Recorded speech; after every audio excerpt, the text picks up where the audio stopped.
Hey guys, it's Debbie and I am back with more true crime. This is Sarah Boone part 2. So today I'm going to be talking about Sarah's last 4 years in the Orange County, Florida jail. In my last video, I told you about the incident that led up to where she is today. And now I am going to be telling you about the past 4 years and all 11 of her lawyers and her defense. And I'm going to talk about some of her hearings. And her trial is going to start on October 7th. And I am going to try to cover it. I am having back surgery soon, but hopefully it's not going to interfere. Hopefully. Fingers crossed. It's not going to interfere with the trial. Because I have been waiting for this puppy for 2 years now. She's been in jail for 4, but I didn't find out about it till 2 years ago. So, and there is a rumor, just a rumor, of a plea deal, but I don't think that's going to happen. And I'll tell you about that later when we get further into the video. So, like, subscribe, share, all the YouTube-y things. About 90% of my viewers are not subscribed. And I don't understand why, because it's free. So please subscribe. Please like the video. It pushes it out so other people can find us. I appreciate y'all. Let's go ahead and get started.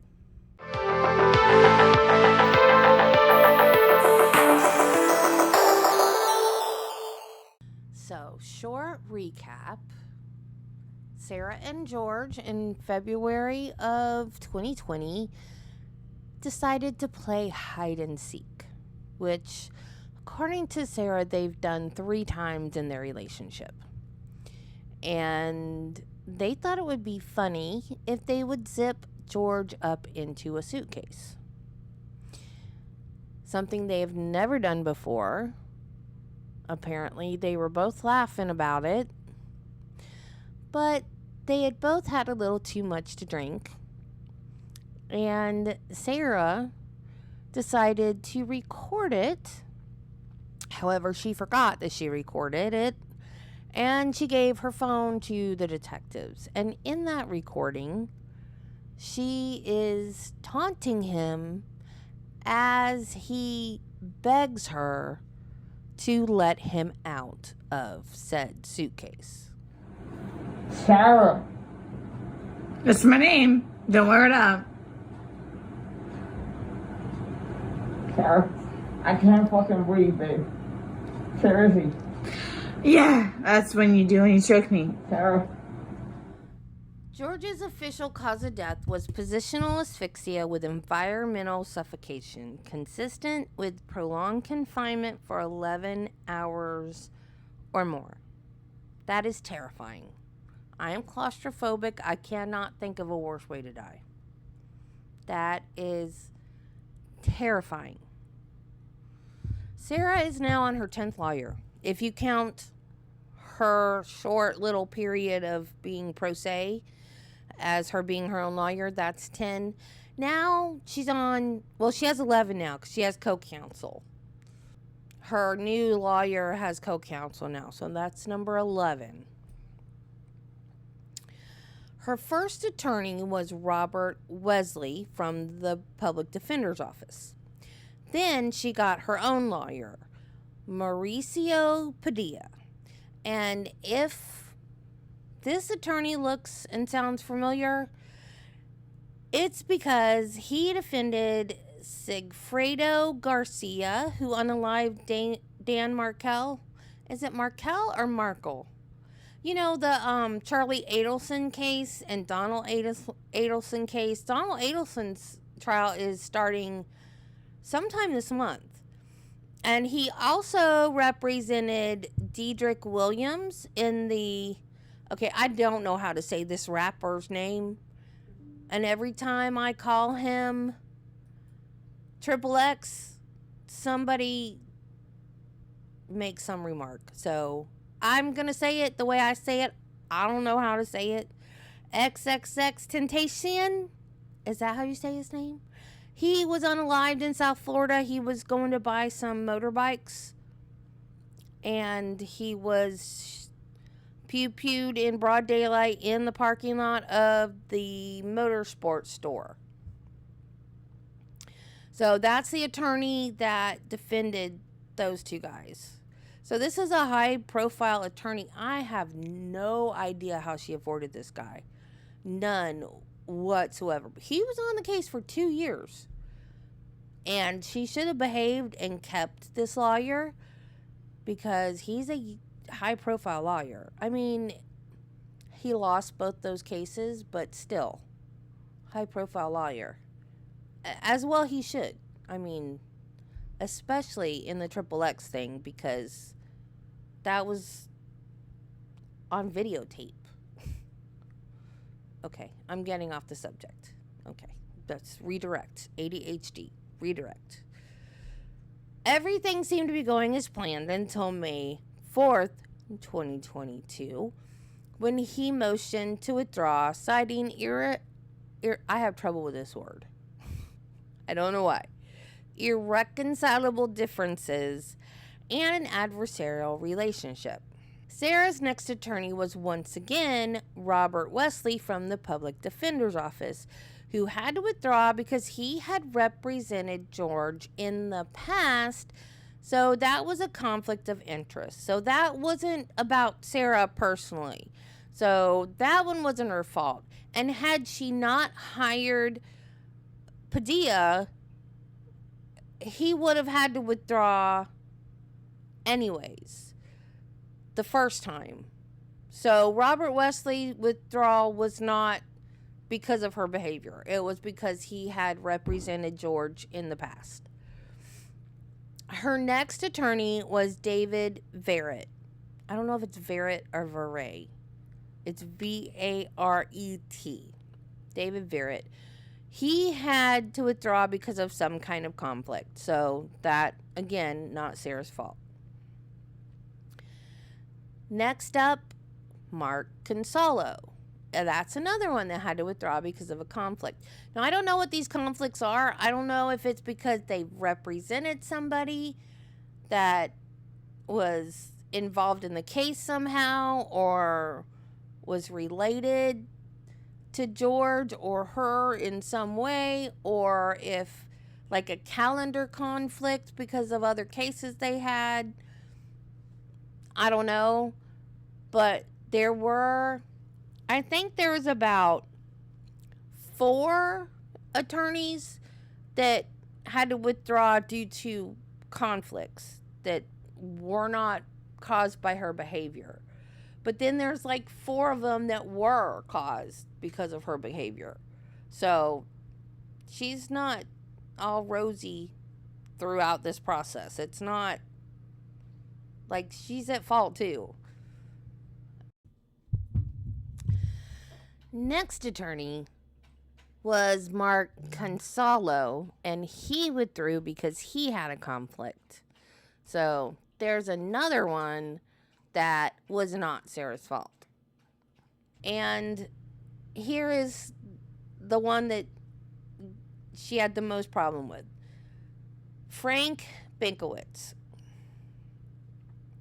And I'm not sure who's more at fault in this one, because she really did seem to have a hard time getting a hold of this guy. He first moved to withdraw on December 19th, 2022, and it was denied. He claimed irreconcilable differences between the undersigned, his client, and his family. His family? What does his family have to do with it? Was she saying he was not spending enough time with her when he wanted family time? Like, I don't get that. But apparently, she wanted a lot more time than he was willing to give. Sarah wrote a letter to him, to Bankowitz, but it was also copied to the judge on March 22nd, 2023, complaining that she couldn't get a hold of him. Mr. Bankowitz said that Sarah would try to call him 5 to 10 times a day. So maybe he just wasn't answering his phone if he knew she was calling that much.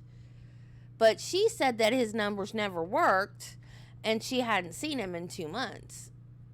Well, he did get into a car accident during that period of time. So maybe that's why she didn't see him for 2 months? I don't know.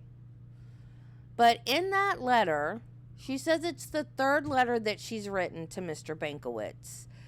To be fair, Sarah has written a lot of letters. A lot of letters. And I can't keep up with them all. There's a lot. I am going to leave a link to some specific documents, but to the whole Orange County Clerk of Court, her area on the website, so you guys can peruse these documents at your leisure, because there's a lot. Over 4 years, there are a lot of documents related to this case. She called Bankowitz a dud and a buffoon, and I'm sure she called him much worse in private. That's just what she said to his face. On August 22nd, because he was denied the first motion to withdraw. On August 22nd, 2023, Bankowitz filed another motion to withdraw, and he listed 5 things, and the last one is my favorite. I thought it was hilarious. Quote, the best possible avenue is to have the defendant represent herself, as no attorney can satisfy her.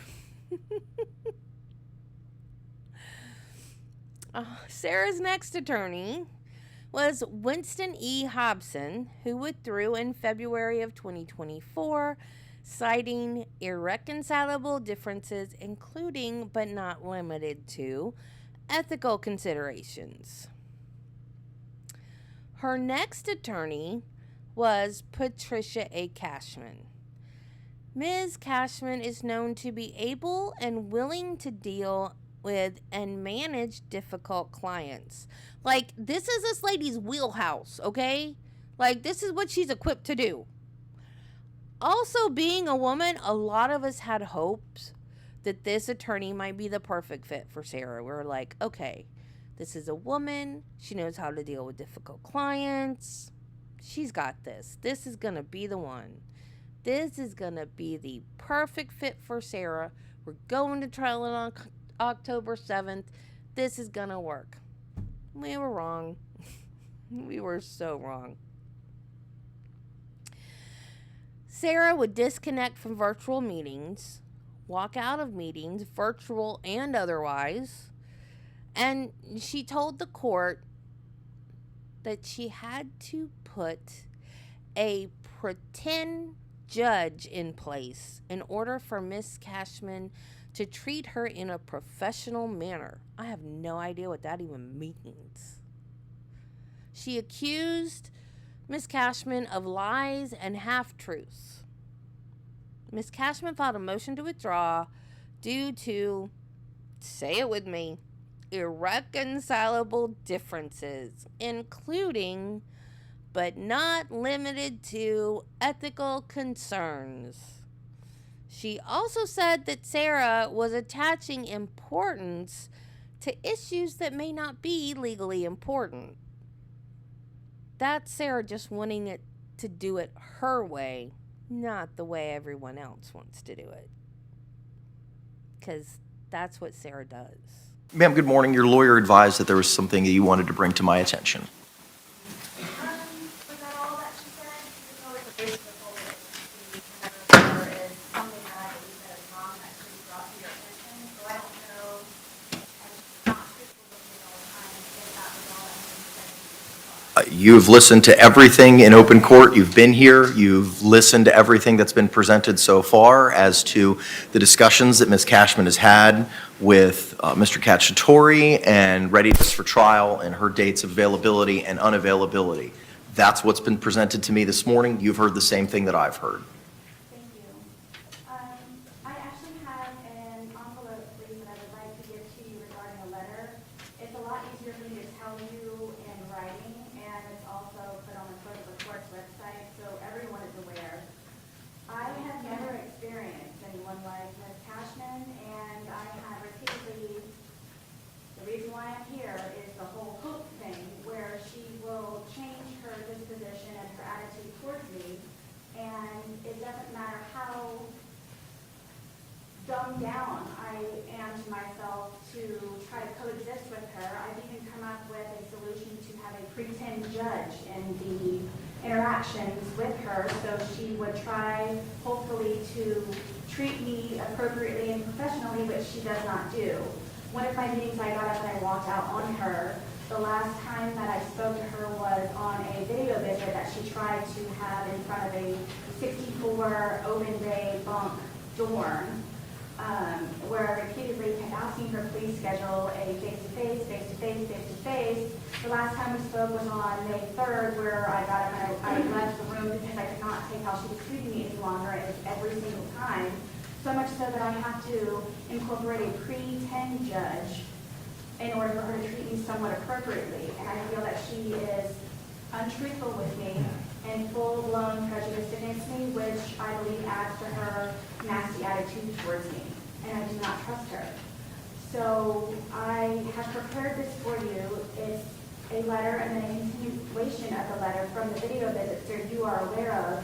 And everyone constantly blames me that I am the reason why I am supposedly on attorney number 8, which I am not the reason for any of them. I put this in here also so you are aware. I refuse to be mistreated by her as my attorney. I'm shocked that she has a proposed trial date, considering the fact that I have not seen anything. I keep asking her for just a download of my phone or my medical records or for anything that I've asked pretty much all of the other attorneys as well.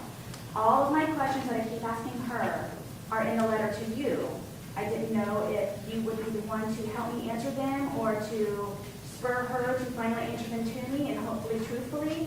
I don't know. As I said to you before in the past, you said that you are not able to intervene regarding my letters. I still want you to be aware of what it is that I am going through still. And it's a matter of ethics and professionalism with how she should be treating me, and I shouldn't have to come up with a pretend judge in order for her to do so. And also some other things that I've been working on in the meantime that I would like everyone else to be made aware of. That I don't just sit and eat bonbons and watch soap operas all day. I fully apply myself at all times. Okay. Where's the letter?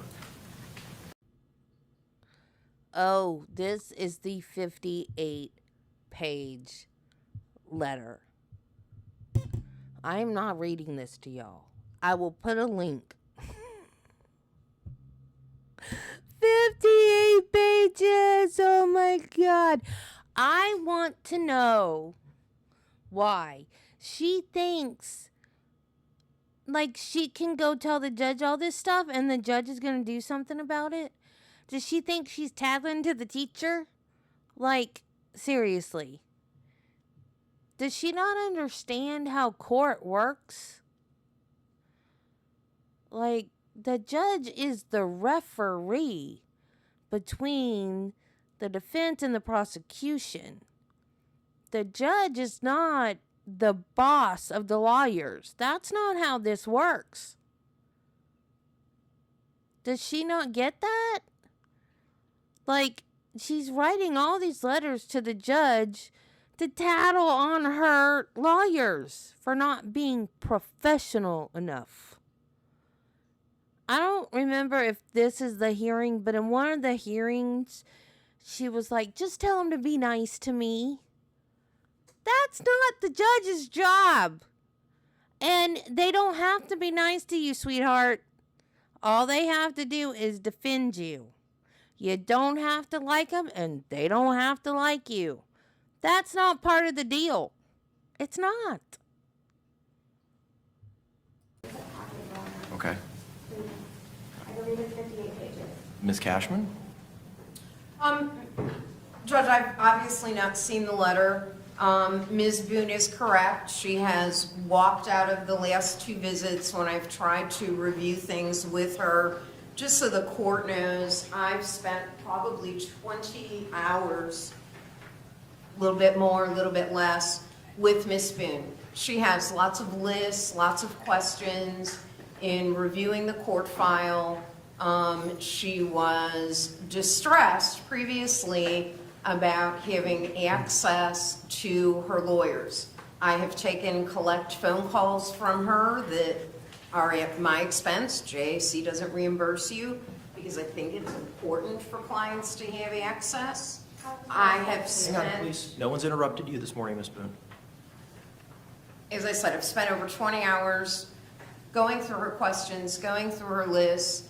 When I tried to update her with regard to the depositions that I took recently, she opted to exit the jail conference. When I tried to review some things with regard to discovery as to things I wanted to make sure she was aware of, she walked out. She has asked me repeatedly for a copy of some medical records. Based on the discovery I got from the previous attorneys, one of the copies of those medical records had her handwritten notes. So she had a copy given to her previously. She'd reviewed them with previous attorneys. I sent her a new copy. Some of the things that she thinks are important from a lawyer perspective, perhaps I don't attach the same importance to, and you try to explain that to a client. You know, I know the court's in a difficult position, but at this point, we're at that impasse of, if she walks out of every conference that I have with her, I'm not sure what that says about the attorney-client relationship. Ma'am, you said there was something else that you had other than a 58-page submittal or letter. What other information is it that you're seeking to have me take a look at? It's things that I've been working on in the meantime. It's things that she likes to tell me is not necessary, but I know for a fact it is necessary. She likes to, in quotes, put things to rest all the time and constantly tells me I'm not having this conversation with you. So I'm not going to waste my time, and I, being in jail, have supposedly abundant amounts of, she's not going to waste my time because she's not going to explain something to me. And I have taken it upon myself to explain it to myself because she refuses to do so. I don't understand what it is that she has against me. I have told her from day one that her snotty attitude was inappropriate, and I try very hard to bear with her and her attitude. I don't know what it is that I'm doing wrong to her, but I feel that her attitude has equaled prejudice, which is not in my favor, especially considering she's supposedly representing my life. I am not a psychiatrist or a psychologist.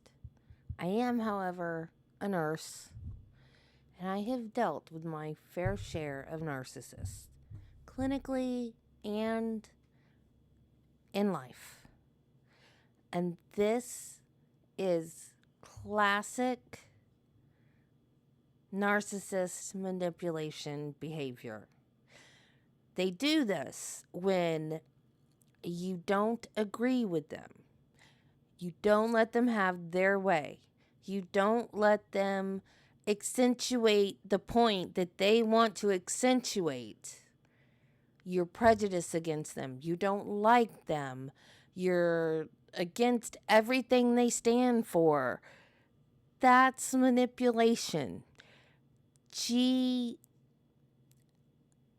I don't know that she wants to get rid of her exactly. I think she's trying to manipulate the situation to get her to do what she wants her to do. Because the way, now I've watched this before, but I'm seeing it a little differently because that whole thing seems like manipulation. The way she's stating it, it just seems like she's not giving in to Sarah's request. So Sarah's looking at it as, well, I'm doing something wrong that she doesn't like. And she's prejudiced against me now. She hates me now. No, it's not relevant. Or it's not a good legal defense. Or it doesn't work in this case. Cashman's the attorney with the professional experience. You are not. I don't care if you are an excellent mother to your son and you were an excellent student and you excel at everything you do, except for hide and seek. You're not a lawyer. So this is Sarah's little way of trying to manipulate the situation. This is what she does. Okay. Give me an example of, if you could, of items that you believe are important that Ms. Cashman is not giving attention to or dismissing as you may have framed it. Yes, Your Honor. She likes to tell me that I don't like her answers.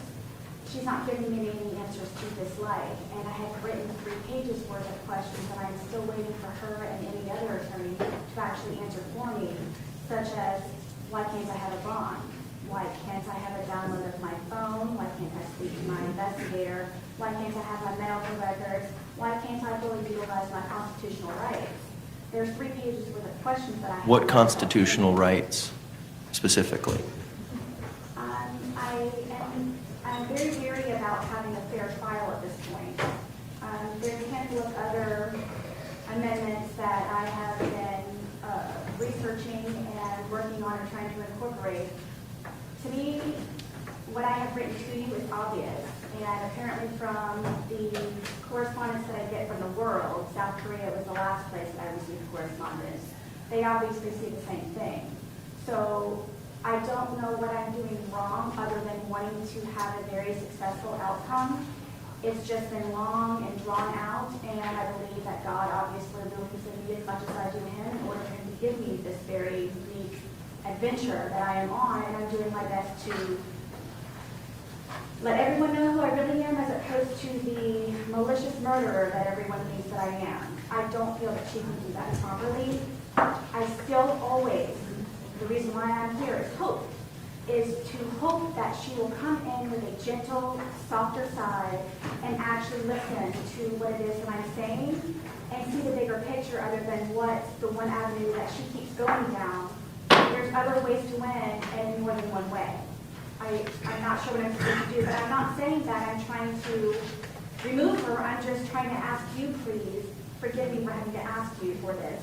If you could please let her know, please, to just be nice to me and have a welcoming attitude, and things will probably change, and I will not get up and I walk out. Please don't lie to me. Please don't give me half-truths. And What instances where there's been falsities or lies that have been told to you by Ms. Cashman? Can you give me an example?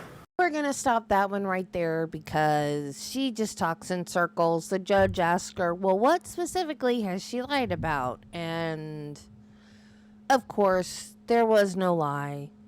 She just talks in circles like a manipulator does. So, moving on. So, that's the attorneys. There have been 2 judges on the case. The first judge was Judge Wayne Wooten.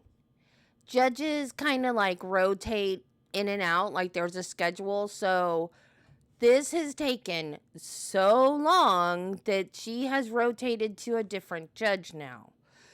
So the judge on the case now is Judge Michael Kranick. Judge Wooten, not that there's anything wrong with it, but Judge Wooten kept appointing her lawyers, and every time a new lawyer came on, they would want a continuance. Which I get, like, you know, you get a new case, you have to start from scratch, you're going to need more time. But this case has been going on for 4 years. It's been 84 years. So when the judges rotated and Judge Kranick got the case, he said it was going to trial on October 7th, 2024, and no more continuances were going to be granted no matter what. And he meant it. When Patricia Cashman withdrew, he told Sarah that she had forfeited her right to have court-appointed counsel by her own actions and that she would now have to be pro se, which means that she would have to represent herself. And he wrote a 16-page motion. I'll leave a link to it in the description. He listed every single lawyer and every single reason why they withdrew from the very beginning. And then he actually cited law that supported his decision to make her go pro se, because I was a little worried thinking that that was unconstitutional, but it's not. By her behavior, she forfeited the right to court-appointed counsel. So that was legal. That was totally 100% okay.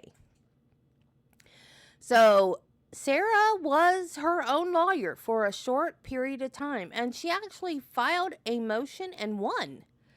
She asked to be unshackled during the trial because she's handcuffed and shackled around the waist. So she's like this. So when she raises her hand to be sworn in, it's like this. When she's writing, she has to hold the paper like this and write like this. So I can see exactly how that would be annoying if you were representing yourself and had to take notes and stuff. So that was her motion, and that was the motion that she won. But it was almost comical because she didn't realize that she was winning, and she kept asking questions. And I was so afraid that she was going to screw things up for herself, because she kept asking questions because she didn't think she was going to get her motion. And I was so afraid, you know, that one question too far sometimes that attorneys ask. Even attorneys sometimes will be like one question too far, and you just want to go, shut up and sit down, shut up and sit down, shut up and sit down, you know? And that's how I was like, no, you're winning, just shut up, you're winning, just shut up, you're winning. But she did win, and that's all like moot now. All right, the next matter this morning is the defendant's motion for defendant's reasonable freedom and movement by allowing her to be unshackled, unhandcuffed, to function equally and comfortably while utilizing the courtroom that was hand-filed with the court on August 5, 2024. Court has had the opportunity to review that motion and the law regarding restraints. State, do you have any positions at this time with regard to the defense's motion? Your Honor, in speaking with courtroom security, we would oppose the motion, and we have Corporal Gavin Lowton available to supplement this court's knowledge on the issue. Okay. So, ma'am, we're going to have a hearing on your motion. The state will call the corporal. He will be inquired by the state as to some concerns that they may have, and you'll be given the opportunity to ask him questions or cross-examine him after the state's concluded asking any questions. Do you have any questions about that process? Is that today? That will be happening right now. Yes, ma'am. Okay. Do you have any questions about that process? I don't. Okay, all right, let's go ahead and call your witness. State. State will call Gavin Lowton.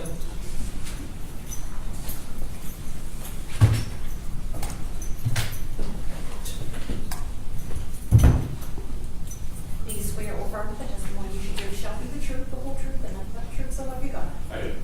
Sir, good morning. Can you state and spell your name for the record for me? Gavin Alton, Gavin, Lwtan. All right, thank you. State and may proceed. Good morning, sir. Good morning. And what is it that you do for a living? I work for the Orange County Sheriff's Office as a deputy sheriff. And to what area of the sheriff's office are you assigned? Court and security. And how long have you worked that assignment? 4 or 5 years now. And tell us, what are some of your duties within that assignment? I supervise the deputies in 2 felony courtrooms and 1 civil courtroom. And are you familiar with the defendant in this particular case? Just through research that I've done on her, I don't have any personal knowledge of the defendant. And what, in regards to that research into the defendant, what is your position as the head of security regarding her request to be free from shackles? I do not believe she should be free of shackles. And why is it that you have come to that conclusion? Based on her current charge of second degree murder, she also has previous domestic arrest for battery by strangulation. She has 3 separate incidents at the jail for non-compliance, where she was told to attend her court hearings, or scheduled court hearings, and she refused to do so. And then even when the corrections officers told her she could be charged with contempt of court, she still refused to attend those hearings. Those kind of, when you combine all that, to me it shows a propensity for violence and not wanting to follow lawful commands and orders of law enforcement personnel. What accommodations can be made in order to keep concealed the fact that she is shackled or restrained during trial? So when the defendant is here, she would just be in leg restraints. She wouldn't have the belly chains. She wouldn't have handcuffs on. We've modified the leg restraints by wrapping tape around the chains. So even if she's to make motion or movement, it wouldn't make noise to alert the jury as to that she's got restraints on. She would be brought in and sat at the defense table prior to the jury coming in and being seated, so they wouldn't see her walk in with restraints on. And there's a panel in front of the defense table that prevents the jury from seeing that she's got leg restraints on. Your Honor, I don't believe I have any further questions at this time. Thank you. Ma'am, do you have any questions for Officer Lowton? I do. Go ahead.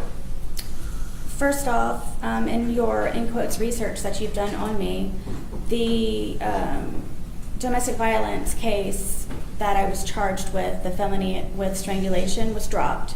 I don't know if you were aware of that in your research. Yes, so I was never charged with that. Also, what 3 hearings is it that I supposedly missed on what dates? I have those here. I've never missed a court date.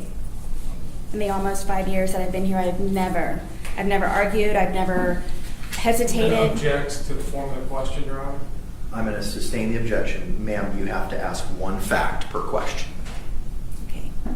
I am prepared to give her the date. Okay.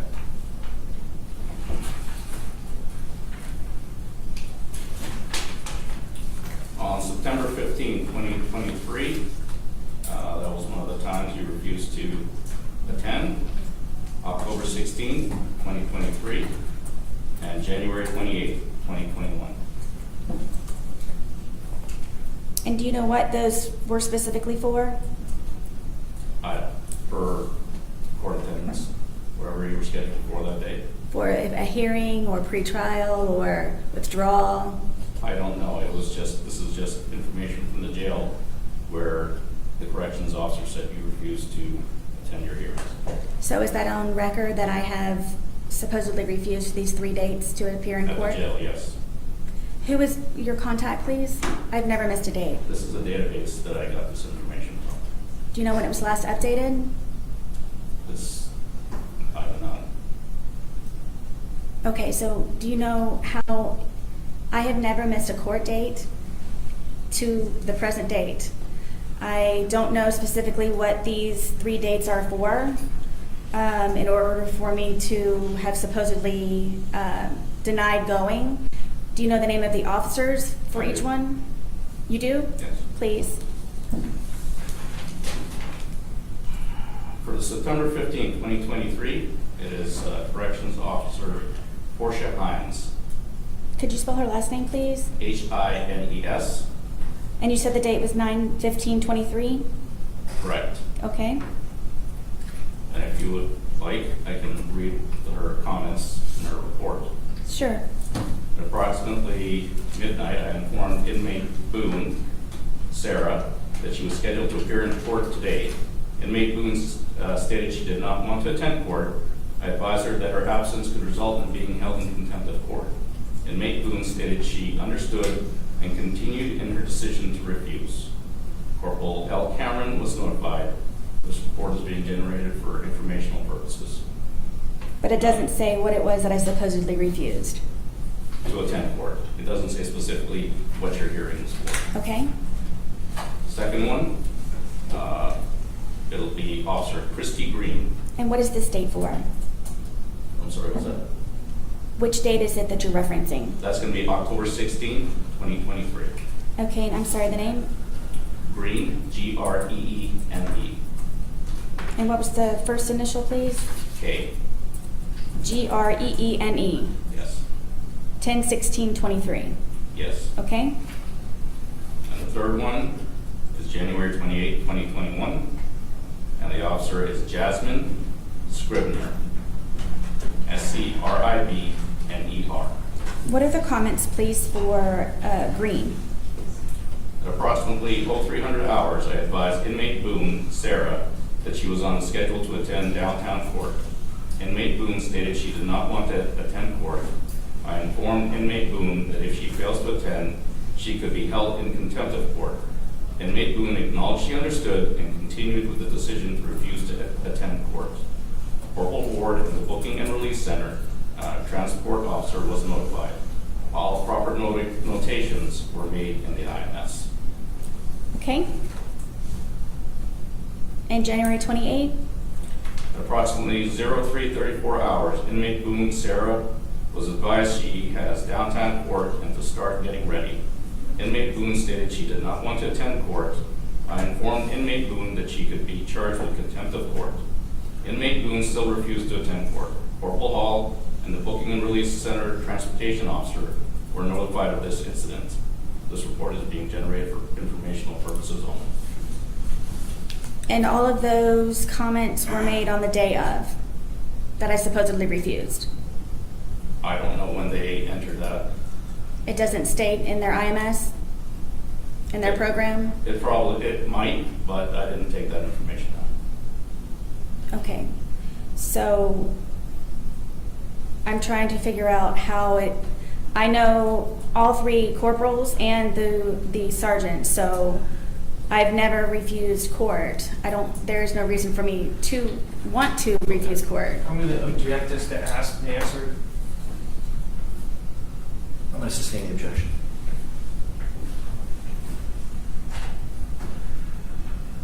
So the domestic violence, the original, was dropped. I was never charged with that. Object as to relevance, Your Honor. Overruled. You can answer the question, sir. Okay.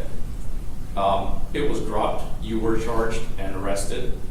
I don't know why the state dropped it. It could be because both parties, based on the report that I read, did not want to cooperate, so they probably didn't have information to go forward with the charges. That does not mean that you didn't commit the act. It just meant the state felt that they didn't have a case that they could win. What is your definition of probably did not cooperate? Was it a fact or you're just guessing? Your It Honor, said Your Honor, I'm going to object to the question. Objection sustained.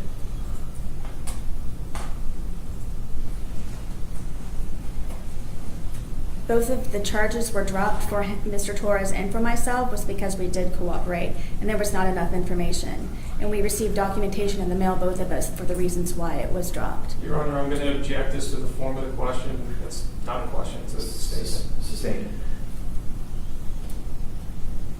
Forgive me, because I don't know what I'm doing. I'm trying to provide my information for what it is that I'm being accused of. I don't know if I'm doing it the wrong way, apparently, so I don't know I don't know the protocol for this. I'm just trying to answer my accusations. I understand your position. I cannot tell you what to do. I cannot provide you any legal advice. Okay, I'm just stating to the court that I'm doing my best with being uneducated in this situation. That is for the non-compliance, I need to speak to the corporals and the sergeant in order for that to be remedied. And then what about, do you need the documentation for the domestic charge that I was not charged with and it was dropped cooperatively? I do know that the charges were dropped. I'm just saying that is in your history. I understand, but I was never charged with it, correct? You were charged with it. It was dropped. The charges were dropped. But it is not on my record. The rest is on your record. But the charge for the domestic violence is not on my record. No, you were never Object is convicted. to ask and answer, Your Honor. Overruled. You were never convicted of the domestic battery charge, but you were charged with it. And the case was dropped. Yes. For the three supposed non-compliance that I have, I know that 2 of the officers are no longer with the Department of Corrections, Orange County Corrections Department, so I will need to speak to their supervisors in order for me to have, I guess, this remedied. Is it a... Your Honor, I'm going to object to the form of the question. This is a statement, not a question. Objection is sustained.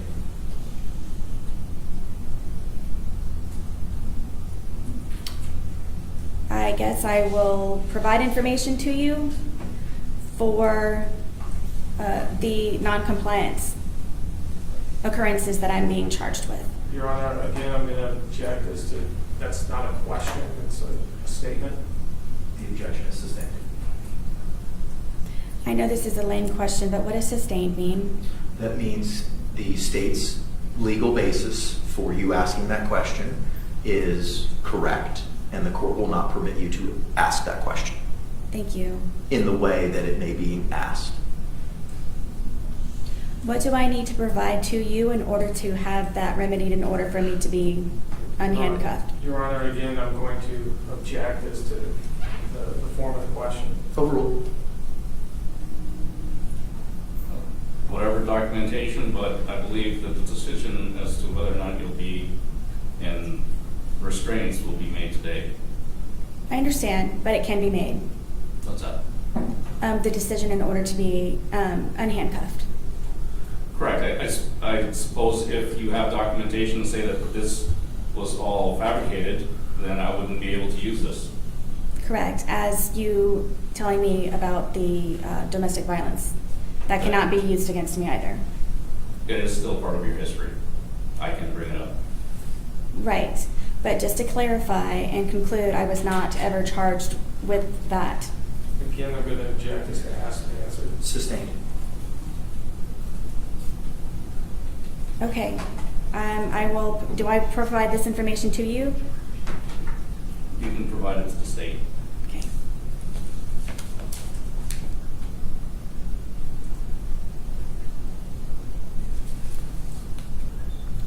Am I, in your opinion, a flight risk or detrimental to the courtroom and am a threat of any type of harm?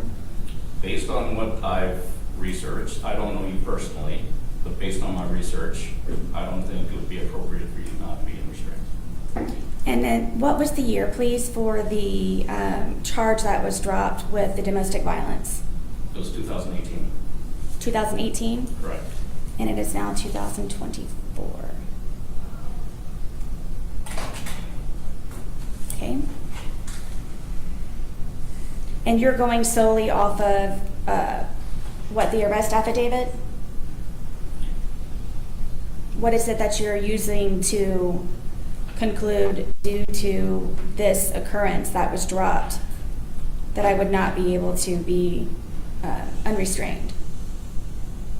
Correct, your arrest history, the information I read, all the research that I've done, that's where I'm basing my conclusion on it. But what specifically from that 2018 charge? The fact that you were charged with battery by strangulation, which is a violent act, is one of the reasons why I've said that I do not believe it's appropriate for you not to be in restraints. But it was never proven, correct, because it was dropped? It was dropped, doesn't mean it didn't happen. Okay. I'll be working on the others with the corporals and the sergeant for the supposed non-compliance. Thank you for the dates and the information. You're welcome. Ma'am, do you have any other questions? Do I need to supply anything for the 2018 domestic violence occurrence that you are referencing and applying? It's already been dropped, I'm just telling you what the history is. So, And you can still apply it even though it's not been? correct, it's in your history. Okay. Thank you for the information. You're welcome. Any follow-ups, Dave? No, Your Honor. All right. Thank you, sir. Anything else, Dave? Not from the state. Okay. I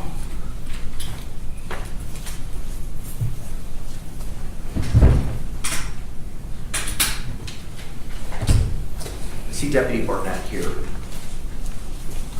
Could you come up, sir?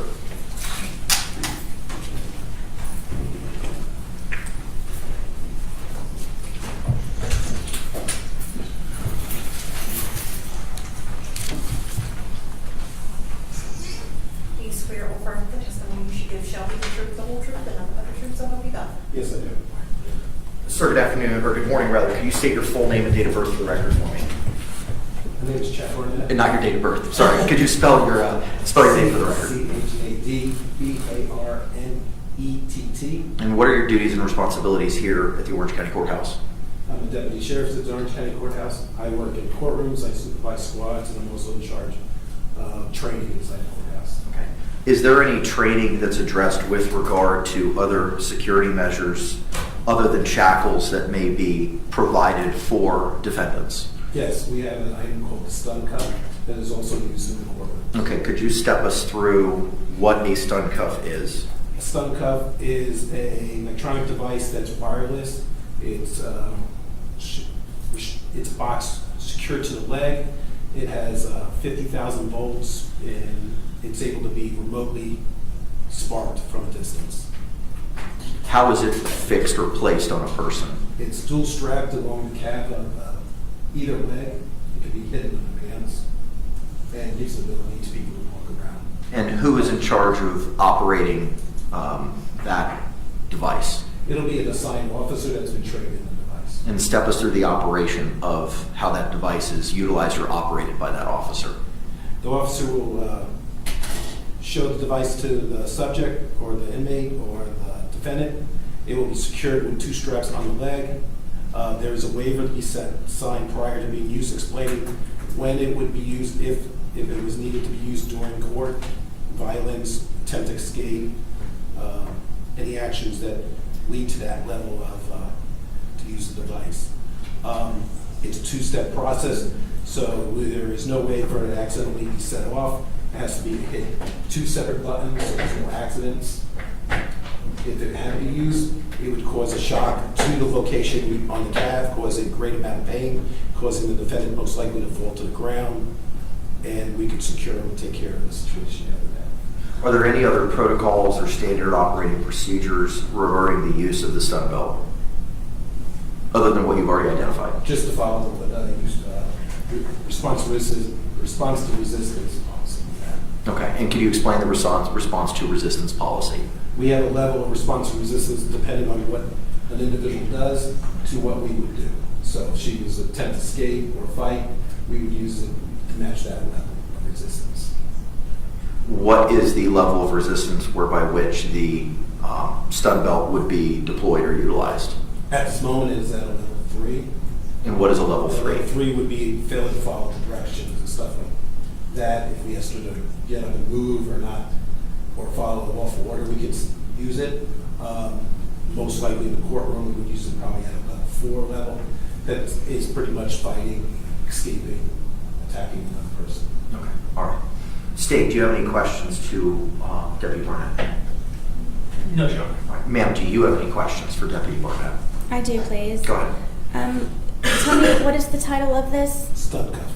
Cuff. Cuff. And you said this was applied on the calf or the ankle? Yeah, the Achilles tendon area of your leg.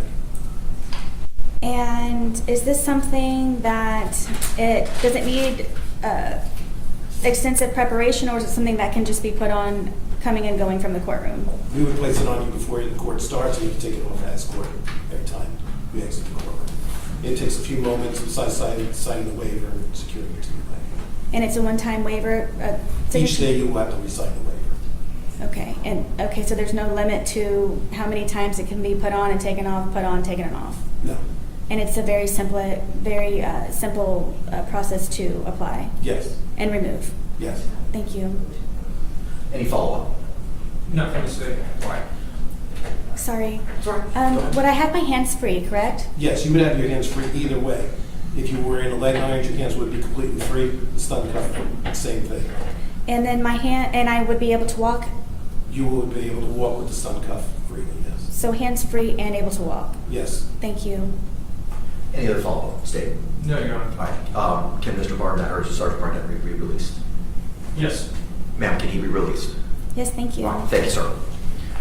State, any argument, any further witnesses, evidence, or testimony with regard to the defendant's shackle motion? No, Your Honor. Ma'am, do you have any other things that you would like to tell the court with regard to your motion? I don't understand what Sergeant Burnett was that you all providing me an option? There is Florida Supreme Court case law addressing reasonable measures for movement by a defendant in the courtroom. So that is an option? Yes. Okay. Do I need to supply the information in regards to the supposed 3 non-compliance before that can actually be made an actual option? I cannot answer that question because that would be me providing you legal advice as to what you could, can, or should do, and I cannot do that. Would I be able to be unrestrained with that information? I think that would come down to the argument of yourself and from the state as to what the court has to consider with regard to your requests and your motion and what the law is in the state of Florida. If I may make it clear also, I'm simply just asking to be unhandcuffed so I can write and move properly. I'm not trying to maneuver the courtroom and so on and so forth. I simply just am asking to sit here being unhandcuffed so I can write without taking skin off of my wrist and being extremely uncomfortable. Okay.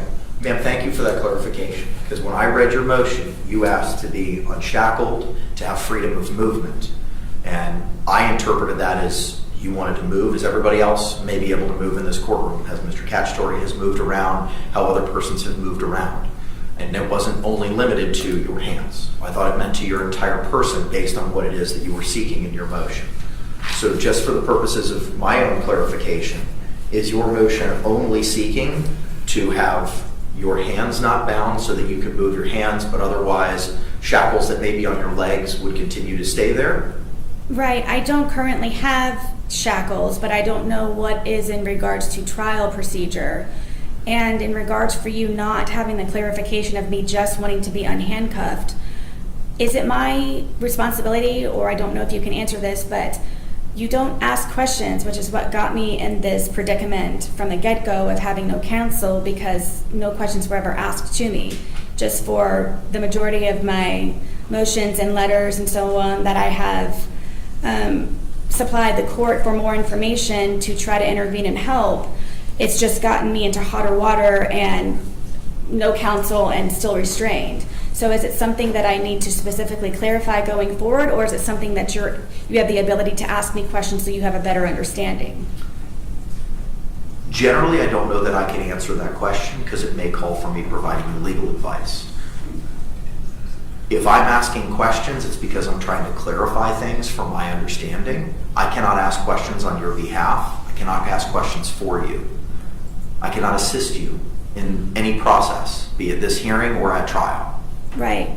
Yes, I understand. I wasn't asking for assistance. I was just trying to understand by you not asking questions in regards to my motion about being unhandcuffed and unshackled simply meant just my handcuffs. Ma'am, I reviewed your motion to be unshackled, unhandcuffed, and allowed reasonable freedom to movement and functioning accordingly, equally, and comfortably while utilizing the courtroom. All normal movement of the defendant's hands is as a whole freely, properly, successfully accomplish any task that is needed. Asking to be unshackled and unhandcuffed, the defendant is simply requesting equal, comfortable, functional movement to achieve advancement in her forfeited right to counsel by the court, which will greatly enhance the productivity and progress for the defendant and the completion of her defense in her criminal case in preparation for trial. Your wherefore clause specifically asks to be unshackled, unhandcuffed, and allowed reasonably freedom in movement to function equally, accordingly, and comfortably in the courtroom. I took that as you wanted to move around. You did not want to be shackled, which would be your legs as well, and you did not want to have handcuffs. If you're telling me now that all you're asking is your hands to be free, that's respectfully not what your motion says over and over and over again, as I've just read. So if you would like to clarify for me now at this time, you can, as to what it is that you're asking of me. Yes. Handcuffed, I would like to have these handcuffs removed from my wrists. Okay. In regards to the unshackled, I know at some point I would have to maneuver, I'm guessing, in the courtroom for trial. So I didn't want to have to wait last moment to have to do another motion to be unshackled if that's what my option is, because I don't know. So I was just trying to be transparent prior so you would know what it was that I was hopefully expecting. But first, go ahead. It's just handcuffs means unhandcuffed. And if for trial I have to be shackled, to be unshackled. Okay, and when you say unshackled, what do you mean by that? Just so that we're all on the same field. Shackled, as far as my understanding is from being shackled, means that I have this along with my waist, along with my ankles. So unhandcuffed is simply for the hands and the wrists, and then unshackled would be for my ankles and for the feet. And is that what you were seeking for trial purposes?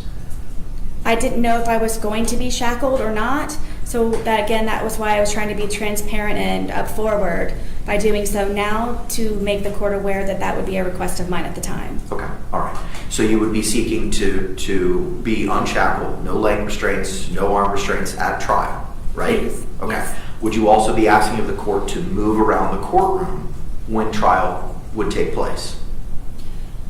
I'm not sure if this is considered legal advice, but I don't know. I know from seeing other trials, the state and the defense, they maneuver the courtroom in front of the jury, so on and so forth, and they hand things back and forth. I would have to have other movement other than me sitting here. So yes, I would have very limited, reasonable movement in the courtroom for trial, Okay. Yes.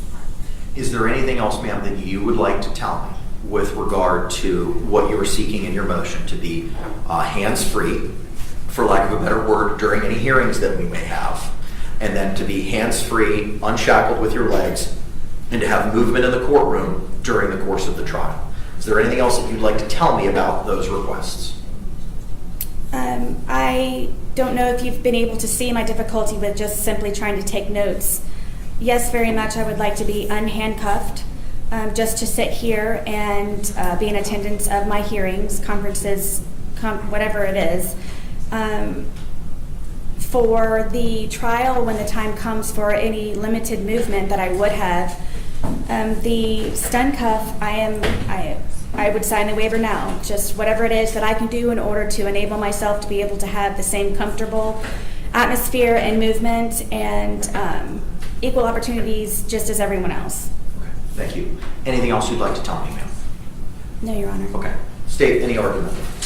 Your Honor, you've heard the Sheriff's Office's position. They're in charge of courtroom security. They presented basically their position is she should not be unshackled, but you've also heard from Deputy Barnett who explained the options that are available to the court. Our position is if you do not allow her freedom of movement with the stun cuff, then today is probably the best day to start talking about the logistics of how we're going to do this trial so it does not create the inference that she is an inmate. Does that mean the state will be sitting at counsel table to question witnesses? How are we going to go about getting back and forth to the clerk and to the witness to present exhibits if she is not going to be able to do the same with shackles? So we just want to bring everything to the court's attention so we can get it all settled today. I agree, which was the purpose of why we wanted to set it for today, to address all those circumstances and again, think ahead.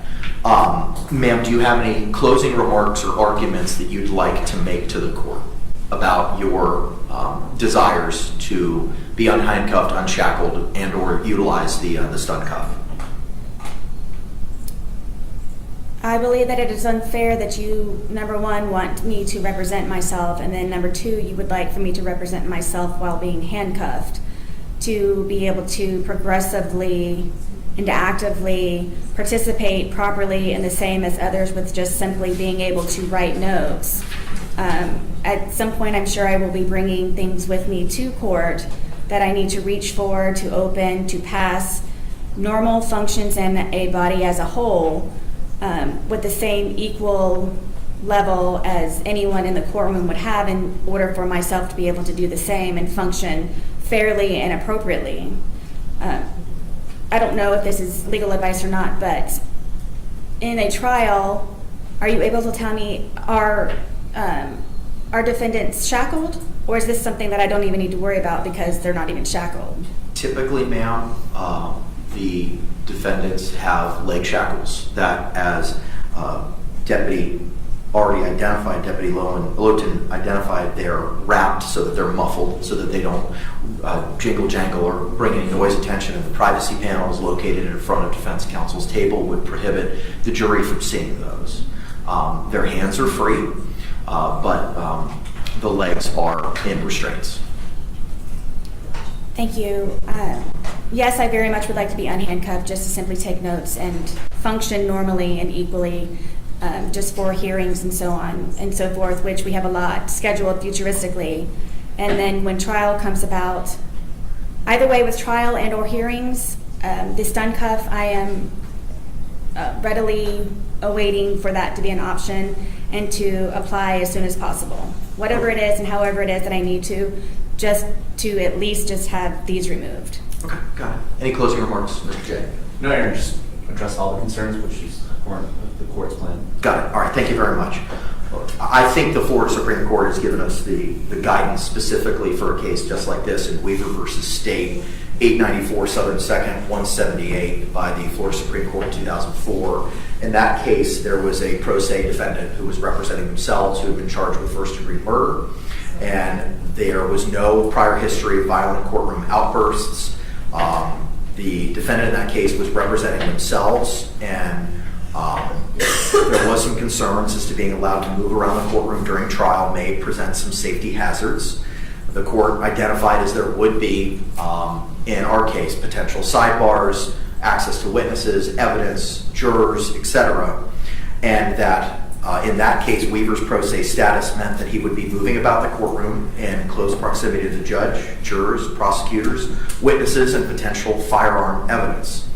This closer proximity to various trial participants arguably raises greater safety concerns than a defendant who is represented by counsel and has no legitimate reason to wander beyond the defense table. Given those circumstances in which a defendant is charged with first-degree murder who is representing himself and moving about the courtroom in close proximity to trial exhibits, especially adverse witnesses, the trial court did not abuse its discretion, even though Weaver had no prior history of violent courtroom behavior. In the Weaver case, the Florida Supreme Court found that the trial court's utilization of the stun belt was not so prejudicial when measured against the other alternative forms of restraint, and whether those alternatives are less prejudicial or viable. There was virtually no alternative to a stun gun given the visibility of other restraints and the security concerns posed by Weaver's pro se status in that case. It is clear as a matter of Florida law that a criminal defendant's right to be free of physical restraints is not absolute, and that under the circumstances in the Weaver case, the decision to employ a stun belt constitutes a rational exercise of the trial court's discretion that was reasonably necessary to ensure order and safety in the courtroom, especially in light of the defendant's pro se status. In that case, we had a firearm. It was first-degree murder. Here we have second-degree murder. The incidents identified by Officer Lotan as to non-compliance in jail for purportedly refusing to return to show up in court, and the charge itself. The charge itself has some level of concern because it is a second-degree murder, but I don't see how where we are right now is not on all fours with Weaver, especially coupled with Ms. Boone's acquiescence to utilizing the stun cuff and saying she'd sign the waiver today. She doesn't have to. You'll have to sign the waiver when we get to trial. So unless I hear anything alternatively from the state, the courts would grant the motion that she would be unhandcuffed for any hearing we have moving forward. Instead of her position in the box, we would probably have her seated at counsel's table, unless I hear an objection from the state as to that. We'll address motions first. State, any position with regard to being unshackled and B, being seated at counsel's table for any motions moving forward? No, we defer to the court and the sheriff's office, who is in charge of security. Our concerns are just making sure that she is given a fair trial and fashioning a remedy that is a fair presentation for the jury to observe. Okay, perfect, thank you. All right, so ma'am, the court's going to grant your motion and that you will be unhandcuffed for every hearing moving forward. And instead of being in the jury box, you'll be seated at counsel's table, okay? You may still have your leg restraints on, but you'll be hands-free. For the purposes of trial, in accordance with Florida Supreme Court decision in Weaver, you will be hands-free and you will not be shackled with legs. But the stun cuff, as identified by Sergeant Barnett, will be affixed to you and you'll have to sign that waiver. Do you have any questions for me, ma'am? For sitting here in the counsel's table, you also said that I would be shackled. I'm not shackled now. Will I be shackled then? My understanding is that you were. If you're not, and the only thing you have is your handcuffs? Correct. Is that correct? Correct. Okay. If that's the case, then you'll be seated at counsel's table with that, as you are without your hand restraints. Okay, so I would be unbound. Correct. Yes, thank you. All right.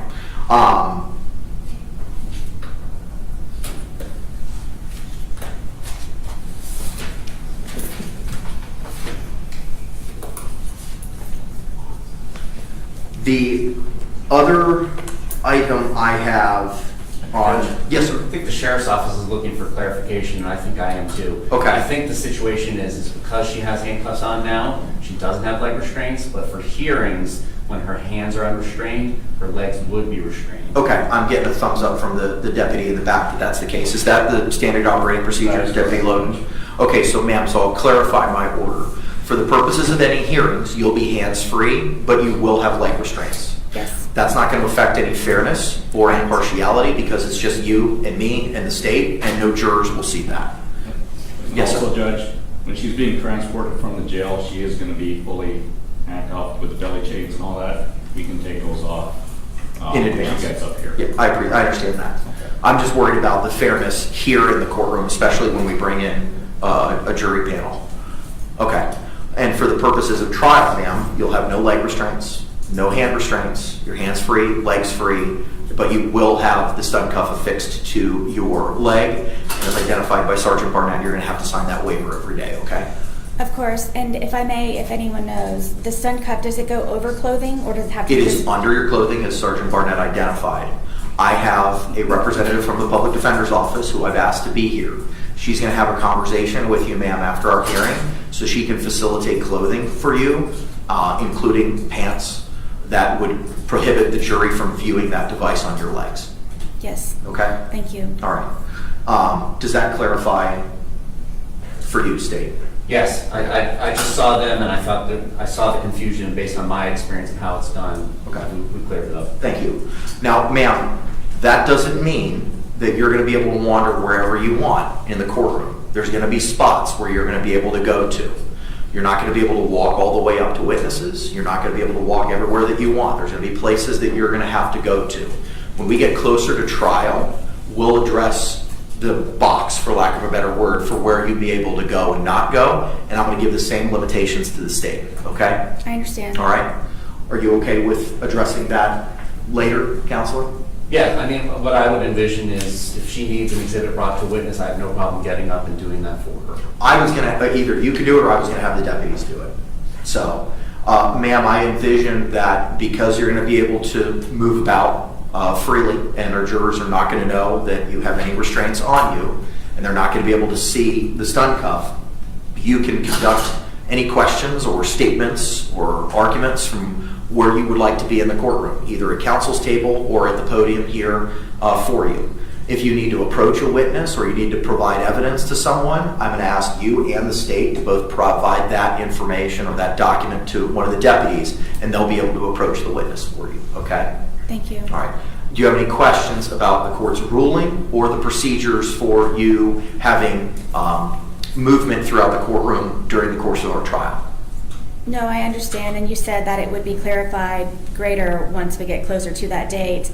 But I would like to ask, please, when the time does come for any exhibits or anything to be handed to jurors, yourself, or anyone in the courtroom, is it an option for the state or a deputy, or is it specifically whoever's the closest and can do it faster? So what I'm going to do, ma'am, is I've spoken with the sheriff's office. I'm going to endeavor to have additional security in the office or in the courtroom so that there will be a deputy for basically your disposal be seated closer to you so that if you have a document that you want to bring to a witness's attention or ask them questions about it, you can hand it to that dedicated deputy for you, ma'am. Yes, that is my preference, please. Thank you. That's what I'm endeavoring to try to do for you. Yes, thank you. Okay. Any other questions about the ruling? No, sir. Okay, so your motion is granted for the reasons stated on the record. Thank you. I'm sure she'll be unhandcuffed now. She'll be sitting at a table with her new attorney. Sarah loves to write letters to the judge. So she wrote another letter and attached a handwritten ad for a lawyer. And she asked the judge to post it in the break room. Do attorneys have a break room at the courthouse? Is that a thing? Like, I don't know. That doesn't seem like it would be a thing. Like, break rooms at their offices, yeah. But at the courthouse? Do they? I don't know. If you're a lawyer, let me know. Do they have break rooms at the courthouse? Y'all have break? I mean, I'm sure, like, courthouse personnel probably do. But do the attorneys have break rooms at the courthouse? Like, where would someone put up an ad for an attorney in a courthouse? Anyway, ADHD. Redirect, Debbie. Redirect. Anyway, the whole world got to see this ad. At least the people that are following this case got to see this ad. Inmate seeks attorney.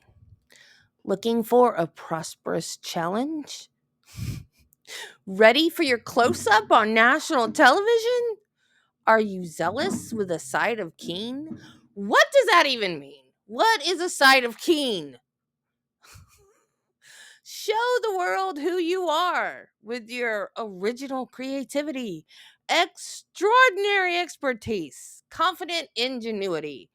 Qualifications must include being trustworthy, honest, passion-driven, open-minded, exceptional problem-solving skills, client inclusion at all times, team orientation, collaboration, extreme efficiency and listening, communicating, understanding, dedication to success, possessing a winning mindset, capability of excellence in representation, committed, maintaining faith in the client and case with the ability to think differently, overcome all circumstances. I'm surprised she didn't put think outside the box.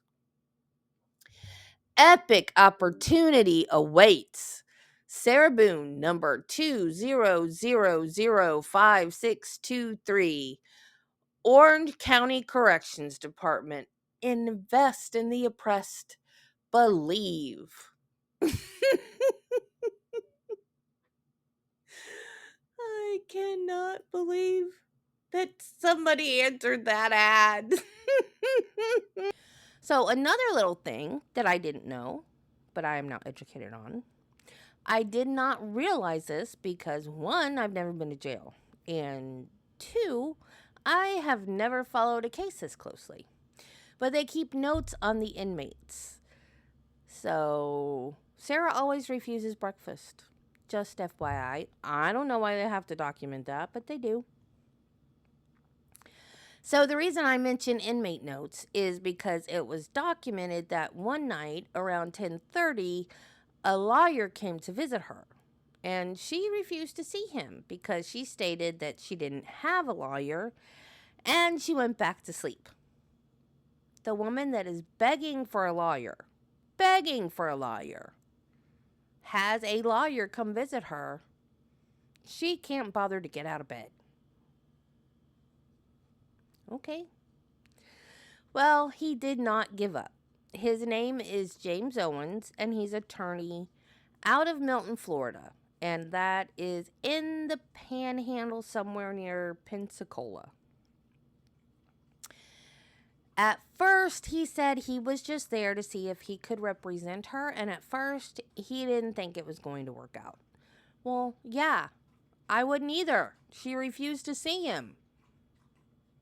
On August 26th, he went to see her, and Sarah's inmate notes reflect that the guard heard shouting, and when she went to see what was happening, the shouting was Sarah and Mr. Owens. However, Mr. Owens submitted his notice to appear on August 30th, so apparently they worked it out. State of Florida v. Sarah Boone. Notice of appearance.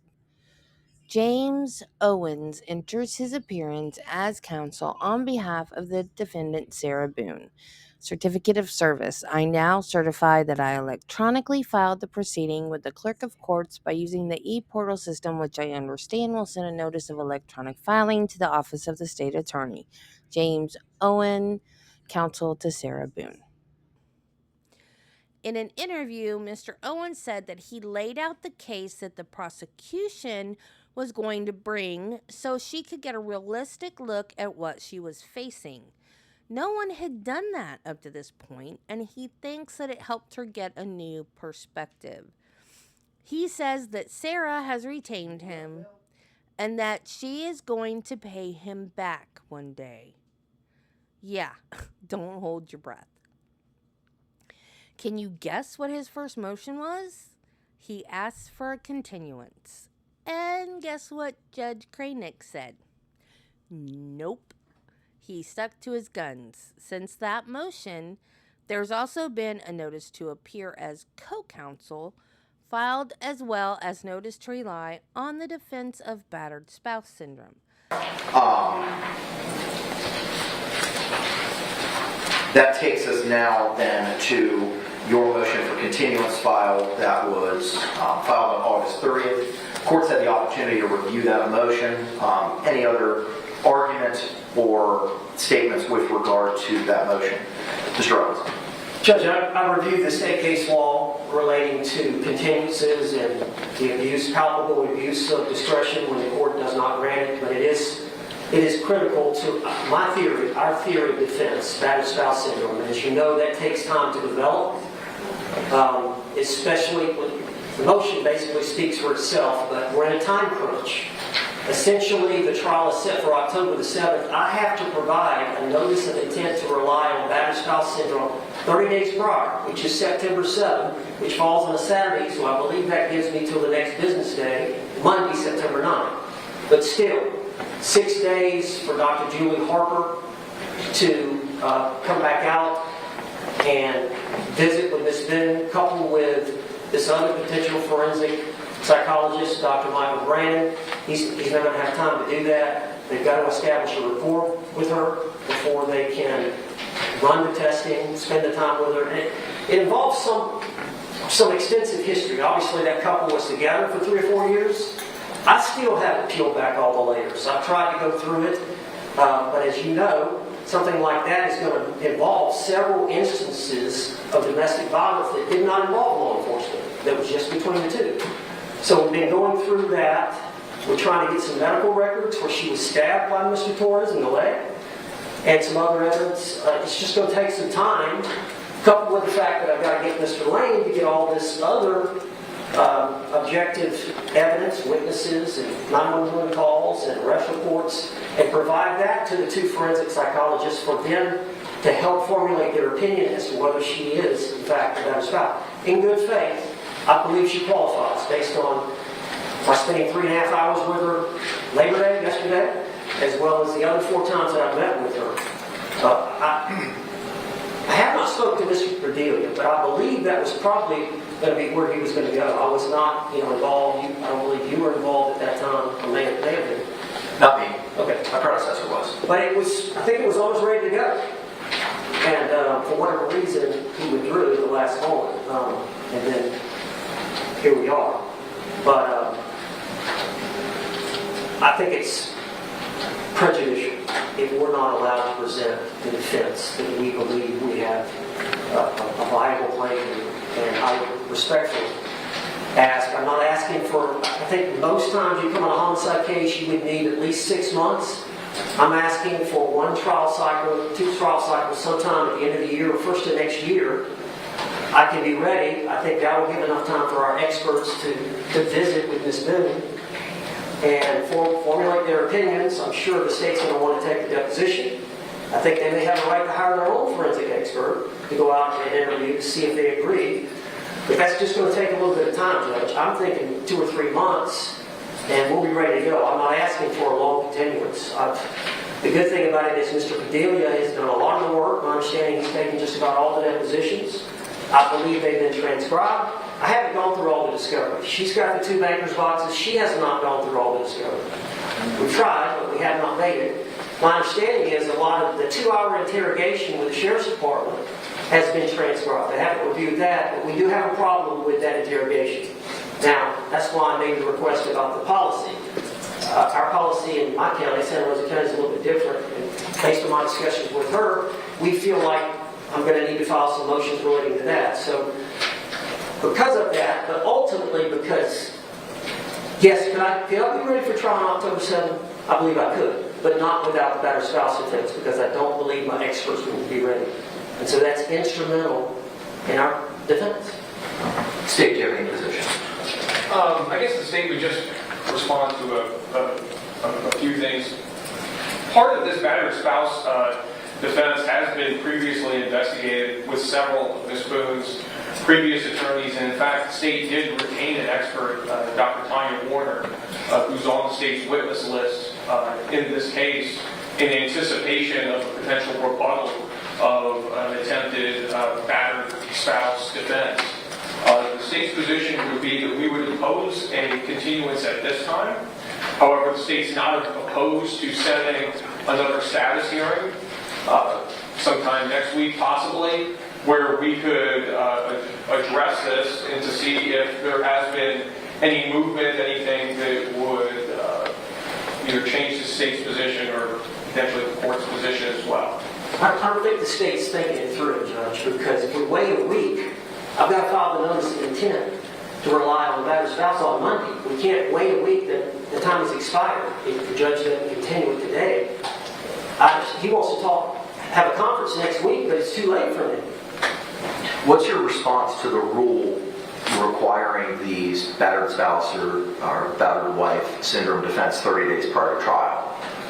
You have to give it. Right, but I mean, clearly when that rule was created, it contemplated that there would be sufficient time to prepare for that defense within 30 days of trial, which is why they gave 30 days, which is why the Florida Supreme Court said it, 30 days, not 60, not 90, not 120. But in good faith, you can't file a notice of intent to rely on the defense of battered spouse syndrome if you don't have a supporting psychiatrist, forensic psychiatrist, that makes that claim. I just can't say, hey, we're going to rely on it. and I'm putting you on notice, I've got to have some kind of authority. I'm not an expert. I think she meets the criteria, but I'm not a psychiatrist. I'm not a psychologist. I can't make that opinion. I've got to have an opinion from an expert before I can follow that in good faith. I can't do it without Dr. Harper. She needs more time. Dr. Brandon needs more time. All right, thank you. State anything else? No. All right, thank you very much. All right, Mr. Owens, it seems like you've already started to dive into the case and what the court file has reflected. So clearly you've reviewed what is in the court file and the history of this case. Yes. I'm sure you've read the court's June 28th order, which was extensive as to the history of this case, multiple lawyers that Ms. Boone has gone through, the reasons for the non-conflicted out lawyers' basis for withdrawal, and why the court ultimately made a decision that Ms. Boone had forfeited her right to court-appointed counsel by her actions, or alternatively waived her right to court-appointed counsel by virtue of her actions. This case has been pending for some time. You advised in your motion to continue that you met with Ms. Boone on 4 different occasions, that you just met with her yesterday for 2.5 hours. You were aware of what the order identified, which was in paragraph 6 of the order in the judge portion, that trial specially set for October 7th, 2024, and that it would be not continued for any reason, absent extraordinarily good cause, and such extraordinarily good cause would not include the retention of counsel. You haven't been appointed in this case. When you undertook this assignment knowing that you were not being appointed, and that by your own representation you're doing this free of charge on a pro bono basis and not seeking recompensation for any lodging or travel. You knew what the deadlines were for the court. With regard to any of the experts, there have been multiple prior experts in this case. You already identified Dr. Julie Harper, a forensic psychologist. You advised that she's met with the defendant on 6 different occasions. She was appointed back on August 3 of 2020. Under Mr. Padilla's representation of Ms. Boone, at no point in time did Mr. Padilla file a Category A witness list disclosing Ms. Dr. Harper as a testifying expert, and as you astutely pointed out, this matter was days, if not weeks, away from being tried when Mr. Padilla moved to withdraw based on the reasons outlined in the court's June 28th order. Thereafter, Dr. Charles Heller, another forensic psychologist, was appointed on February 3rd, 2022, and again on March 1, 2022. No Category A witness list was ever disclosed with regard to Mr. Heller. Then Winston Hobson had an undisclosed expert that had met with Ms. Boone as addressed in open court on February 9, 2024. And as Mr. Hobson put it, that expert was not meeting with what Ms. Boone had desired or requested of that expert. There was another expert psychologist that was appointed by Patricia Cashman on February 28, 2024, who had expertise in battered spouse and or battered wife syndrome. There were also Dr. Linda Dore, 2 times sought to be appointed, once by Attorney Bankowitz. Dr. Dore specializes in battered wife or battered spouse syndrome. Once by Dr. Bankowitz Mr. Bankowitz, on July 17, 2023 again, by Attorney Hobson on January 1, 2024. Based on the Florida Supreme Court decisions in Middleton v. State, 220 Southern 3rd 1152 and 1176, and Bargo v. State, 221 Southern 3rd 562 at 569, there's a 2-part test determining the need of experts. We're not going to be addressing that today, as you've sought to file these other motions that I haven't had really the opportunity to address. And JCS is not here and had the opportunity to review those. In Ramos v. State, 75 Southern 3rd, 1277, at pinpoint 1281, by the Florida 4th DCA in 2011, citing to Lawson v. State, 884 Southern 2nd, 540, also by the Florida 4th DCA in 2004. In that case, defendant Ramos changed his defense counsel at least 4 times while this case was pending, with the latest change of counsel occurring 2 to 3 months before the actual trial date. There's no record evidence showing that any of Ramos's previous attorneys had provided ineffective assistance, and the defense had already moved for 4 continuances to prepare for trial. Similar to the Ramos case, Ms. Boone has played a prominent role in shortening the preparation time for trial, as set forth in the court's June 28th order. This case has already been continued 16 times. As of the date of your filing of your notice of appearance on August 30th, this case has been pending for 4 years, 6 months, and 4 days. On June 7th, this case was specifically set for trial on October 7th, and the June 28th order by the court specifically speaks for itself and evidences how Ms. Boone played a prominent role in shortening the time for preparation for trial when her 8th attorney, Ms. Cashman, withdrew. Ms. Boone reached the point where her right to adequate time for preparation of trial is counterbalanced by the right to the effective administration of justice. As of August 30th, when the notice of appearance was filed, there were 37 days until trial commencing in this matter. Considering the prejudice of the denial, Ms. Boone has already availed herself to 4 different attorneys that were not conflicted out, Padilla, Bankwitz, Hobson, and Cashman, and only has herself to blame for the withdrawal of those 4 attorneys based on the representations in those motions and the findings in the court's June 28th order. Discovery has been reviewed with Ms. Boone by prior counsels, as established by counsel's representations in various hearings, and prior counsel's motions for attorney's fees, all of which were filed in the month of August of 2024. Ms. Boone has had the discovery in her possession since August 5, 2024. The digital discovery that the state seeks to admit at trial was provided to Ms. Boone on August 9. Although you are not court-appointed, sir, the court's done its own research with regard to your expertise. You've been barred since October 15, 1986, with a duly elected public defender of the First Judicial Circuit in the state of Florida from 2009 to 2012. You've tried over 100 cases to verdict throughout your career. You've met with Ms. Boone on 4 occasions, as outlined in your motion, not including the meeting that you had with Ms. Boone yesterday. As to the battered spouse syndrome defense, you still have time to file the appropriate notice in accordance with the rule. In considering all the factors as set forth in terms of the state 311 7 3rd 185 at pinpoint 189, Florida 2nd DCA 2020, your motion for continuance is denied.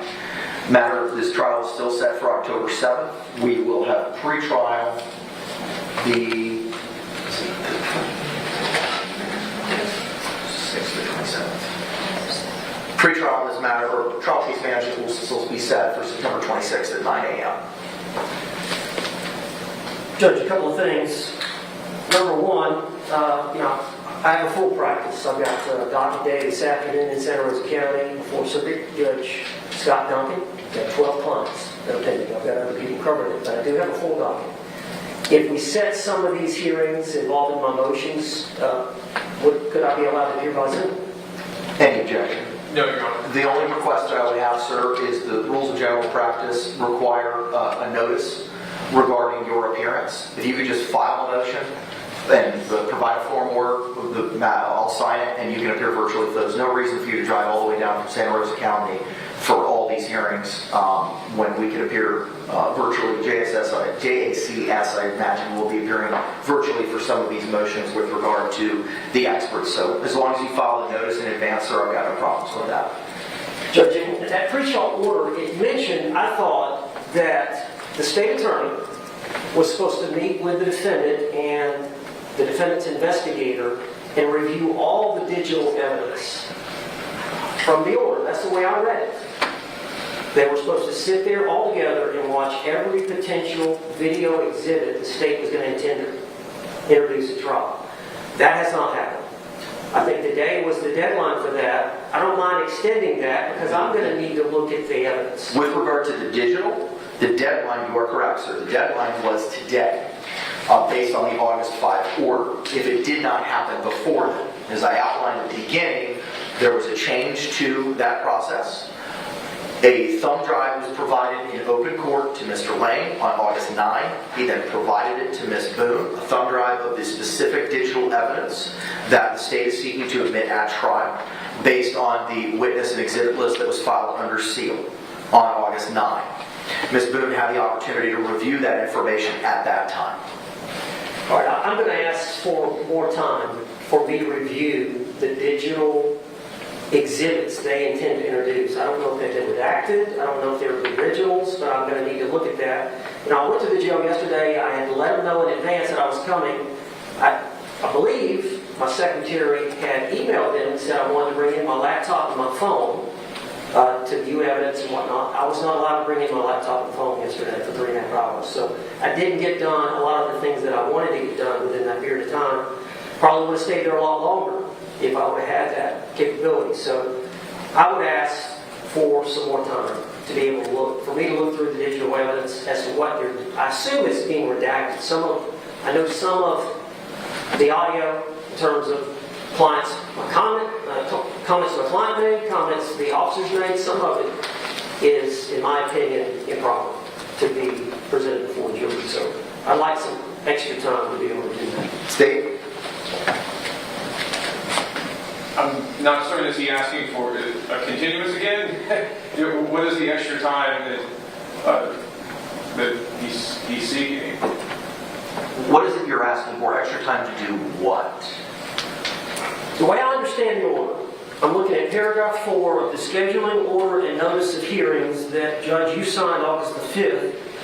Paragraph 4, the state's digital evidence will be reviewed with the state's investigator, the defendant's investigator, no later than September 3rd, 2024. This evidence viewing can be done in advance of September 3rd deadline. The state shall provide the defendant USB drive with station. They never viewed it with my client in its entirety. As the order states, they were to do by today. So the state attorney has failed to comply with the court's order. I'm saying I haven't had a chance to view it either. Can we reset that deadline?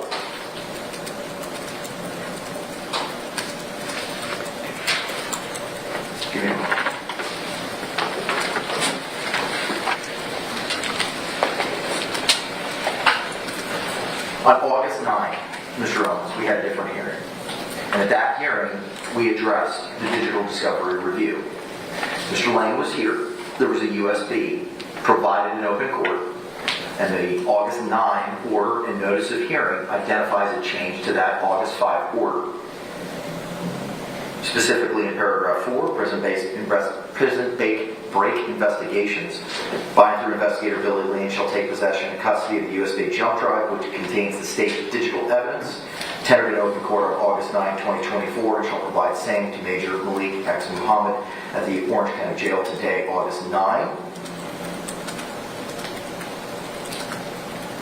Paragraph 6, prison break investigation shall file with the court a notice reflecting that the discovery in the USB jump drive, which contains the state digital evidence, was provided to Major Malik X. Muhammad at the Orange County Jail, including the date and time of the transfer. Such a notice was provided by Mr. Lane and filed in the court file. It was discussed at that August 9 hearing as to the revising of the digital evidence schedule. Paragraph 8 states that on August 14th, 2024, 1:30 p.m., a hearing will be held, courtroom 12A, regarding defendant's review of the USB jump drive, which contains the state's digital evidence. The defendant's August 7th letter to the court, provided to the court on August 9, and the media's participation in the physical evidence viewing on September 3, 2024. The pertinent case law is attached. On August 14th, we had a hearing, we discussed that, and we identified that she had the deadline until August 23rd to make any objections. Now, under the original scheduling order, which said this matters, which on August 5, which set the schedule for when there would be deadlines for objections, those would be extended by good cause shown. Are you seeking at this point in time to extend the deadline for a period for objections which has since expired? Yes. Okay. State? No. Okay. How much time would you like, sir, in order to review the state's digital evidence that it seeks to admit into evidence and tender any objections? Well, I've got to go buy a jump drive. I've got to take it down to his office. He's going to give me that evidence. Obviously, I need to review it with my client. I've got a flight out of here around, I think, 4 o'clock. I don't know if I can get it done by then, but I don't see the necessity of an issue, maybe a week prior to trial. Whatever that is, a week prior to that Monday, October the 7th, the week prior. State? I'm someone be amenable to setting a status hearing that week? Here's what we're going to do. We'll address any objections to any of the discovery when we have trial case management on the 26th. Thank you, Judge. All right. Anything else, Attorney Owens? State of Florida v. Sarah Boone. Notice of appearance as co-counsel. Notice is hereby given that Kevin T. Beck hereby enters his appearance as co-counsel to James Owen Esquire on behalf of the defendant Sarah Boone in the above styled case.